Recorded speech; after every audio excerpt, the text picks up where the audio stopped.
74면 사무엘하 8장 1절에서 14절까지의 말씀 서셔서 한 절씩 번갈아 읽으시겠습니다. 제가 먼저 1절 한 절 보겠습니다. 그 후에 다윗이 블레셋 사람들을 쳐서 항복을 받고 블레셋 사람들의 손에서 메덱 암마를 빼앗으니라.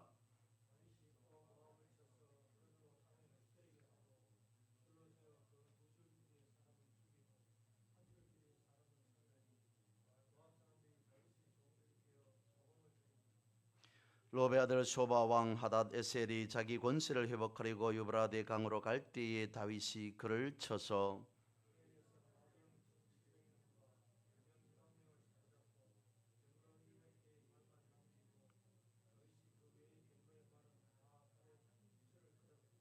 다메섹의 아람 사람들이 소바 왕 하닷 에셀을 도우러 온지라. 다윗이 아람 사람 2만 2천 명을 죽이고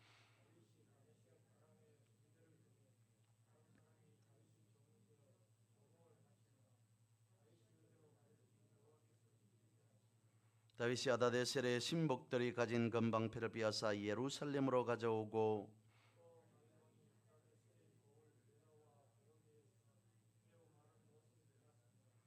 하맛 왕 도이가 다윗이 하닷에셀의 온 군대를 쳐서 무찔렀다 함을 듣고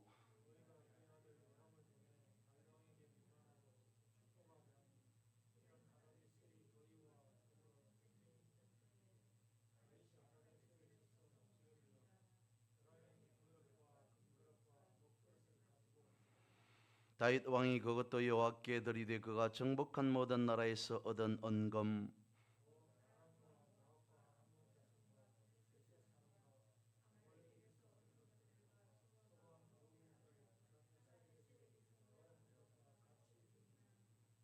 다윗이 소금 골짜기에서 에돔 사람 18,000명을 쳐 죽이고 돌아와서 명성을 떨치니라. 다윗이 에돔의 수비들을 두되 온 에돔의 수비들을 두니 에돔 사람이 다 다윗의 종이 되니라. 다윗이 어디로 가든지 여호와께서 이기게 하셨더라. 아멘. 세상의 모든 것에는 법칙이 있다라고 할 것입니다. 다른 것을 우리가 생각할 것이 아니라 사람이 해야 할 일이 있고 그리고 또 하나님이 하셔야 할 일이 있다는 거죠. 사람이 해야 할 일, 하나님의 역사하심, 그것을 누가 결정하셨는가? 그것은 하나님께서 정하셨다라고 하는 것입니다. 하나님께서 정하신 것, 하나님께서 만드신 법칙을 사람이 바꿀 수 있겠는가? 없다는 것이죠. 그러면 하나님께서 정하신 법을 우리가 바꿀 수 없다면 우리는 어떻게 해야 되는가? 나를 바꾸어야 한다는 것입니다. 다시 말씀을 드리면 하나님의 법칙을 바꿀 수 없는 우리가 우리 스스로 바뀌어야 되겠다라고 하는 것을 성경은 이렇게 말씀하고 있습니다. 다름 아닌 순종이라고 말입니다.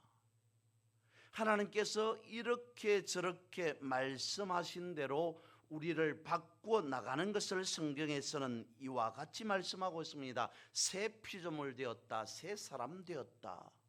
하나님이 바뀌는 것이 아니라 우리를 바꾸어 나가는 것, 그것을 하나님께서 우리를 이와 같이 새 피조물로 새 사람으로 바꾸어 놓으셨다라고 말씀하고 있기에 우리는 하나님의 말씀 앞에 순종할 수밖에 없습니다. 말씀을 성경을 보십시오. 끊임없이 이스라엘 역사 가운데에서 불운하고 혹은 비운의 역사로 기록될 수밖에 없었던 이유가 도대체 무엇인가? 말씀에 역행하였기 때문이다.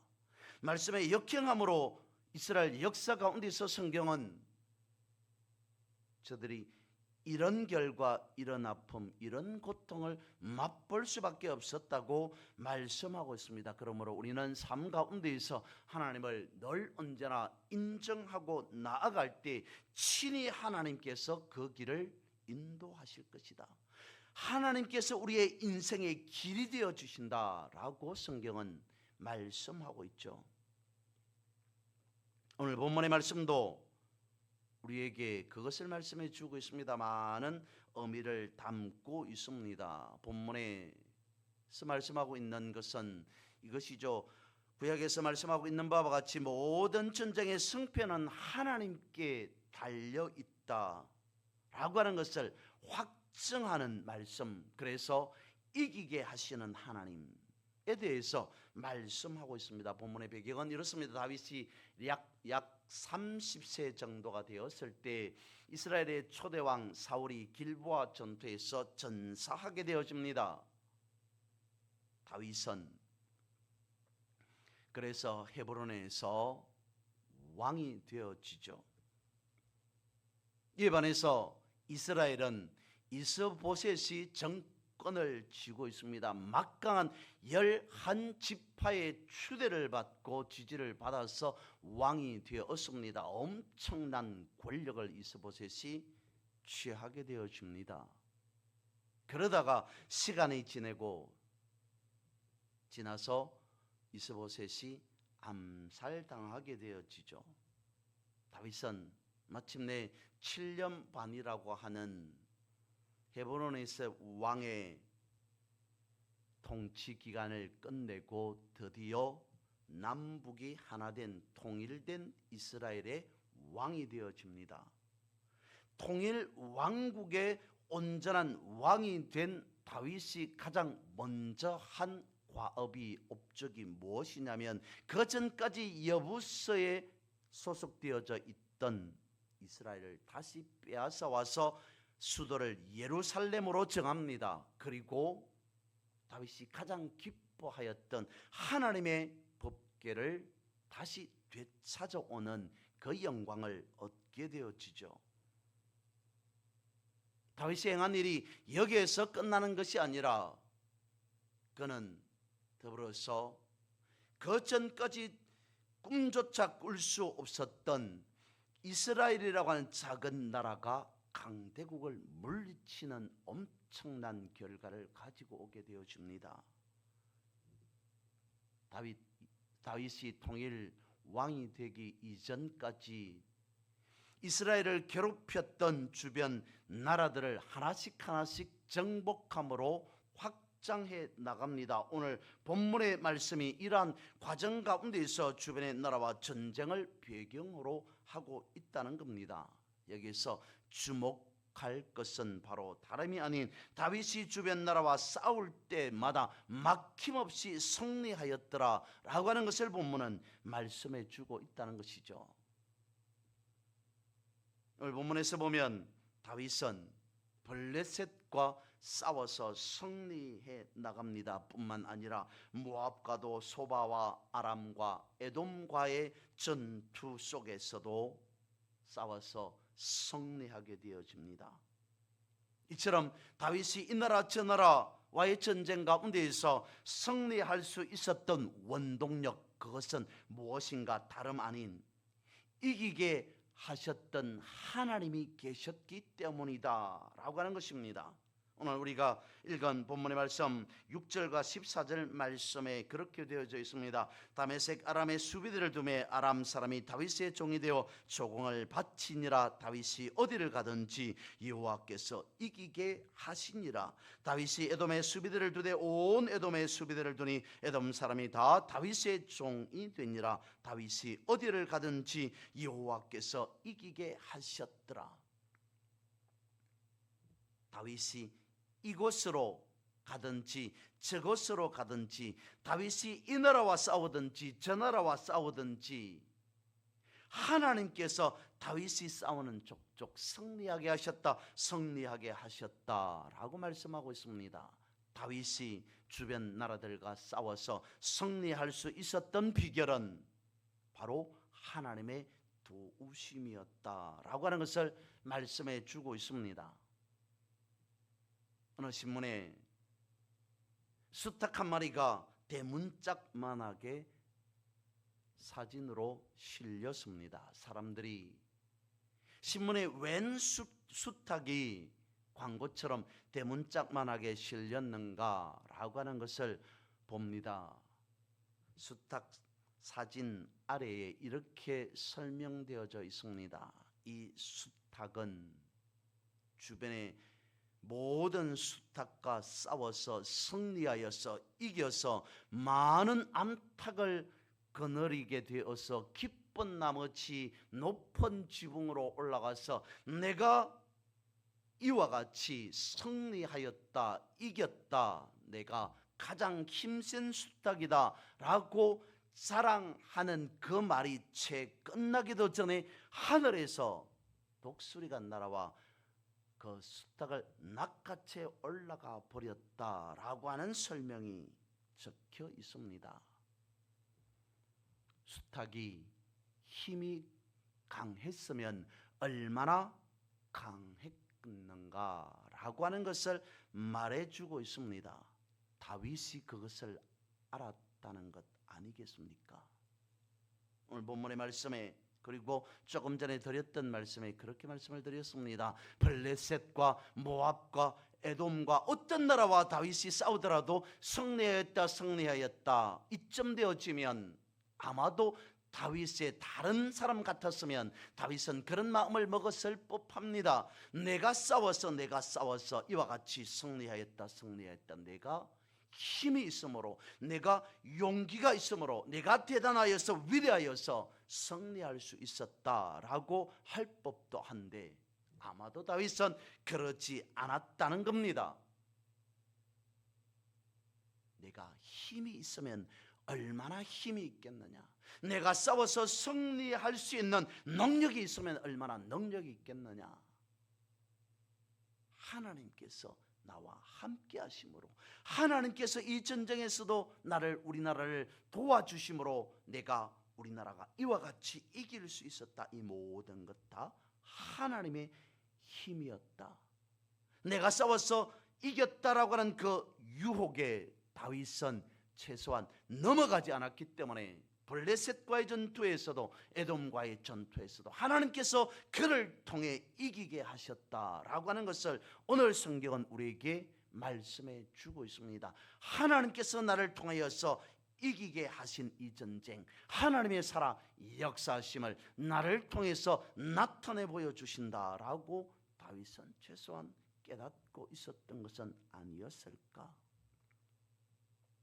다윗의 배후에서 섭리하시는 하나님께서 이기게 하셔서 그는 승리할 수 있었음을 고백할 수밖에 없었을 겁니다. 승리의 결정권은 하나님께서 가지고 계셨다는 것입니다. 이것이 다윗의 승리의 비결이 아니었을까 싶습니다. 그것을 증명해 줄 수 있는 본문의 말씀이 그것인 것이죠.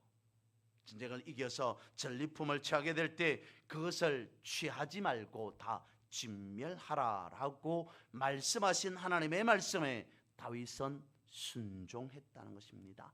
예, 알겠습니다. 하나님의 말씀에, 하나님의 뜻에 따라 제가 그렇게 이행하겠습니다.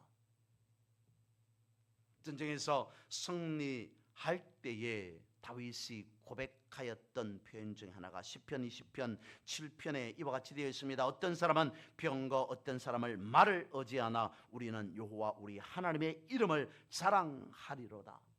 하나님께서 친히 말씀하셨습니다. 말을 많이 두지 말라고 말씀하셨습니다. 하나님을 의지하라라고 하는 그 말씀이었습니다. 그런데 다윗은 이런 하나님의 명령에 순종하였습니다. 하나님만을 제가 의지하겠습니다 라고 고백하였다는 것입니다.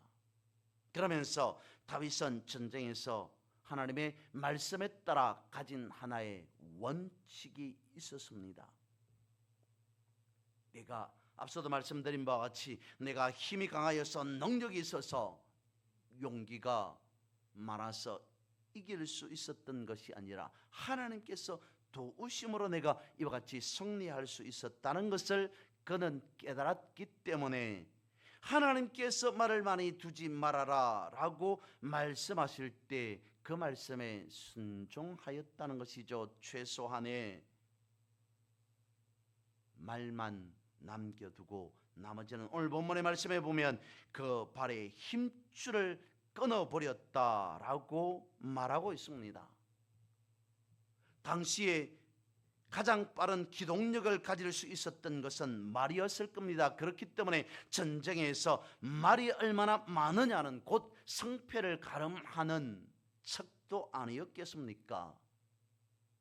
그럼에도 다윗은 하나님께서 말씀하셨으니 제가 하나님께서 말씀하신 것이라면 그 말씀대로 따르겠습니다 라고 하였습니다. 그러면서 다윗은 예루살렘 주변의 나라들을 정복합니다. 유브라데 강 주변과 그리고 레바논의 산악 지역까지 원정을 가면서 그 땅을 차지합니다. 그러면서 무차별적으로 죽이는 것이 아니라 아이와 노약자를 제외합니다. 나름대로 원칙을 가지고 있었습니다. 그리고 본문에 있는 말씀과 같이 가장 최소한의 긴요한 군사력을 갖출 수 있는 말만 남겨두고 다른 말은 다 힘줄을 끊어버렸다. 다윗의 승리의 비결이 말에 의지한 승리가 아니라는 것을 보여주고 있습니다. 하나님께서 다윗을 이기게 하셨다라고 하는 것을 나타내 보여주고 있습니다. 미국의 정치가 혹은 웅변가로 알려져 있는 월리엄이라고 하는 사람이 씨앗에 대한 그 신비함을 나타내 보입니다. 그는 수박씨에 대한 신비를 표현합니다. 도대체 수박씨 안에 얼마나 강한 힘이 있길래 그가 하기로 수박씨가 땅에서 싹으로 솟아나려면 최소한 그에게 20만 배 이상의 힘을 뚫고 나와야 흙 속에서 삐져나와서 싹을 틔울 수 있다. 수박 씨앗이 가지고 있는 20만 배에 해당하는 그 흙에 대한 힘을 뚫고 나와야 싹을 틔울 수 있다. 이것을 도대체 어떻게 설명할 수 있겠는가? 그 작은 씨앗 가운데에서 각색의 줄무늬와 하얀 껍질과 빨간 속살 어떻게 가질 수 있는가? 이 비결을 도대체 누가 정확하게 설명할 수 있겠는가? 이것은 그야말로 신비로밖에 설명할 수 없는 것이다 라고 말했답니다. 다윗이 그러지 않았을까라고 하는 것이죠. 자신이 전쟁에서 승리할 수 있는 비결, 그것은 하나님 앞에 엎드리는 것, 하나님의 말씀에 순종하는 것. 내가 한 나라의 왕으로서, 이스라엘 다스리는 통치하는 왕으로서 온전히 하나님 앞에 최소한 부끄럽게 하지 않기 위해서는 하나님의 말씀에 순종하는 것. 한번 순종하여서 승리하였던 그 엄청난 비결을 그가 체험하고 난 뒤에 그 다음에 설마 했던 그 순종이 그 다음 이후에서 다시 승리로 나타나고 그 이후에서도 그는 스스로 깨달았을 겁니다. 하나님의 말씀에 순종한다는 것이 어쩌면 나는 작고 부족할지라도 그 순종하는 그 힘 자체가 20만 배 땅을 뚫고 올라가는, 그래서 드디어 싹을 틔우는 여리디 여린 씨앗이 되어지는 엄청난 괴력을 발휘하는 것 아니겠느냐. 나같이 연약한 한 사람이 순종함으로 내가 생각할 때 이길 수 없는 그 전쟁에서 승리하게 하는 하나님께서 나에게 부어주시는, 허락하시는 그 괴력과 같은 힘, 그것을 내가 체득해야 하는 것 아니겠느냐. 다윗은 그랬을 겁니다. 순종으로 인해 발휘할 수 있는 엄청난 힘이 무엇이라는 것을 그는 최소한 깨달았던 것은 아니었을까. 그래서 우리는 이렇게 말씀해 볼 수 있습니다. 말씀에 순종하는 능력, 그것이 승리와 연결되어진다는 것이죠. 자만서 3장 6절에 말씀하고 있습니다. 너는 법문사의 글을 인정하라. 그리하면 내 길을 지도하시리라. 순종하라 라고 하는 그 말씀과 같다는 것이죠. 다윗은 그랬습니다. 내가 내 삶 가운데서 하나님을 인정합니다. 나는 하나님, 이 전쟁에서도 하나님을 인정합니다. 하나님의 말씀에 순종합니다 라고 말만 했던 것이 아니라 말 그대로 그의 삶 가운데 있어도 하나님을 온전히 인정하였더라는 겁니다. 그의 삶 자체가 하나님을 인정하는, 하나님을 드러내는 삶이었더라는 것입니다. 그래서 시편 115편 9절에서 13절은 이와 같이 말씀해 주고 있습니다. 하나님을 의지하라. 그는 너희 도움이시요 너희의 방패가 되어주신다. 오늘 본문의 말씀 11절과 12절 말씀을 보면 그렇게 되어 있습니다. 다윗 왕이 그것도 여호와께 드리되 그가 정복한 모든 나라에서 얻은 은금 곧 아람과 모압과 암몬 자손과 블레셋 사람과 아말렉에서 얻은 것들과 소바 왕 르홉의 아들 하닷 에셀에게서 노력한 것과 같이 드렸더라. 다윗 왕이 그것도 여호와께 드리되 이것도 드리고 저것도 드렸더라. 무엇 때문에? 내가 내 힘으로 의지하여서 순종하는 것이 아니라 이 모든 것 하나님께서 함께 하심으로, 하나님께서 도우심으로 이와 같은 엄청난 결과를 얻었으니 내가 마땅히 이 모든 것 하나님께 드리는 것이 하나님께 영광을 올려드리는 것 아니겠느냐. 그의 모든 승리의 결과를 하나님께 영광을 올려드림으로 내가 온전히 하나님 앞에 드릴 수 있는 믿음의 인생, 믿음의 삶이 되어진다. 그리고 이 나라 이 백성이 되어진다 라고 하는 그 의미였던 것은 아니었겠느냐는 거죠. 오늘 우리도 마찬가지라는 겁니다. 우리가 어떤 삶을 살아갈지라도 하나님의 영광을 위하여서 우리는 살아야 된다라고 성경은 말씀하고 있습니다. 먼저 첫 번째 고린도전서 10장 31절에서 이르기를 그런즉 너희가 먹든지 마시든지 무엇을 하든지 다 하나님의 영광을 위하여 하라. 이사야 43장 7절 말씀에 무릇 내 이름으로 일컫는 자 곧 내가 내 영광을 위하여 창조한 자를 오게 하라. 그들을 내가 지었고 그들을 내가 만들었다라고 말씀하고 있습니다. 빌립보서 4장 20절에서 말씀하고 있습니다. 하나님 곧 우리 아버지께 세세 무궁토록 영광을 돌릴지어다. 여기에서도 저기에서도 성경은 우리를 향해서 영광을 돌려라, 영광을 돌려라, 영광을 돌려라 라고 말씀하고 있습니다. 왜? 무엇 때문에? 우리들어 이토록 하나님께 영광을 돌리라고 말씀하고 있겠습니까? 다윗은 오늘 본문의 말씀의 이름과 같이 그가 이 전쟁에서 저 전쟁에서 승리하였기 때문에 하나님께서 도우셨다, 하나님께서 도우셨다라고 하는 것을 깨달았으므로 내가 이와 같이 하나님께 영광을 올려드립니다 라고 한다지만 우리는 다윗과 같지 않았습니다. 내가 살아온 내 인생 가운데서 생각해 볼 때 다윗처럼 승승장구하지 않았습니다. 그럼에도 성경은 왜 여기에서 저기에서 영광을 위하여, 영광을 위하여 라고 말씀하고 있겠습니까?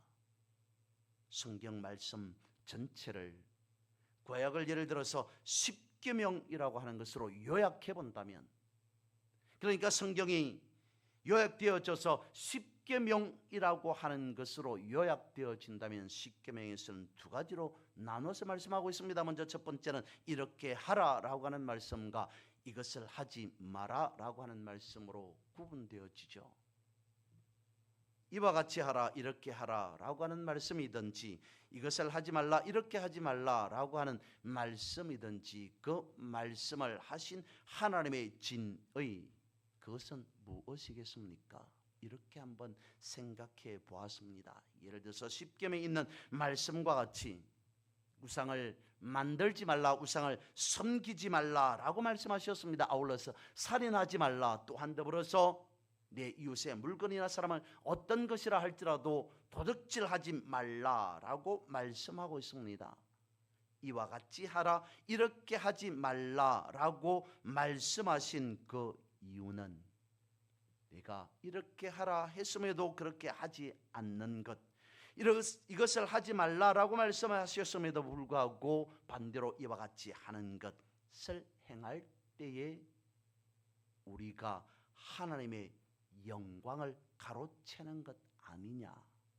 이렇게 하라라고 하는 것은 그렇게 함으로 하나님 앞에 영광 돌리는 것이 되어지는데, 이렇게 하지 말라라고 하는 그 말씀대로 함으로 우리는 하나님 앞에 영광 돌리게 되는데, 우상을 섬기지 말라라고 말씀하셨음에도 우리가 사람이 우상을 섬기게 되어진다는 것은 하나님께 마땅히 올려드려야 될 그 영광을 우리가 스스로 가로채어서 우상에게 영광을 올리는 것과 마찬가지로, 하나님께 영광을 올려야 할 것을 우리가 우상에게, 사탄에게 마음이 빼앗겨서 우상을 섬기는, 우상에게 영광을 올리는 것, 그것은 원래 하나님께 올려드려야 할 영광이었기 때문에 우리의 삶이 어떠하든지 온전히 하나님의 은혜로 은총으로 살아가는 우리가 이와 같이 하라 하지 말라라고 하는 그 말씀, 모든 것은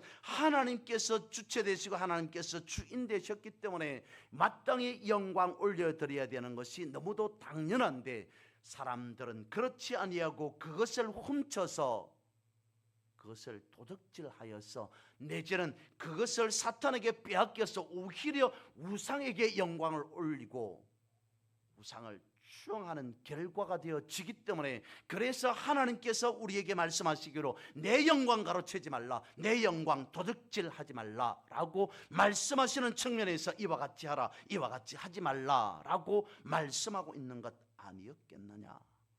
감히 내 영광을 너희들이 훔쳐서는 안 된다, 빼앗아서는 안 된다라고 하는 측면에서 성경은 이와 같이 하나님의 영광을 위하여, 하나님의 영광을 위하여라고 끊임없이 반복적으로 말씀하고 있는 것 아니겠냐는 겁니다. 다윗이 그러한 취지에서 단순히 승리를 주셨기 때문에 내가 마땅히 하나님 앞에 영광을 올려드립니다가 아닌, 내가 하나님께 영광을 올려드리지 않으면 오히려 우상이 손뼉치는 것 아니냐. 그래서 나는 내 마음을, 내 인생을 우상에게 빼앗기지 않기 위해서, 우상을 높이는 그러한 삶을 살아가지 않기 위해서 오직 하나님만 바라보고 하나님께로만 영광 올려드립니다. 이 모든 것 하나님께서 나와 함께 하심으로, 하나님의 도우심으로 내가 이길 수 있었습니다. 승리할 수 있었습니다. 그래서 하나님은 나를 통해서 이기게 하시는 하나님이십니다 라고 다윗이 스스로 고백할 수 있었던 것은 아니었겠는가라고 하는 것입니다. 여러분, 오늘 우리의 삶 가운데에서도 이와 같은 은혜를 체험하기를 원합니다. 그래서 다윗처럼 하나님을 의지할 뿐만 아니라 그 모든 우리의 삶을 통해서 하나님께 영광을 돌려드릴 수 있는 삶, 그것을 우리가 실천해 나갈 때 오늘 본문에 있는 말씀과 같이 믿음의 열조 다윗에게 행하였던 것과 같이 우리의 삶 또한 이기게 하시는 하나님, 그래서 내 인생을 통하여서 하나님께서 역사하사 영육간에 날마다 승리하는 삶을 살아가는 그런 여러분이 되시기를 주님의 이름으로 선포하고 축복합니다.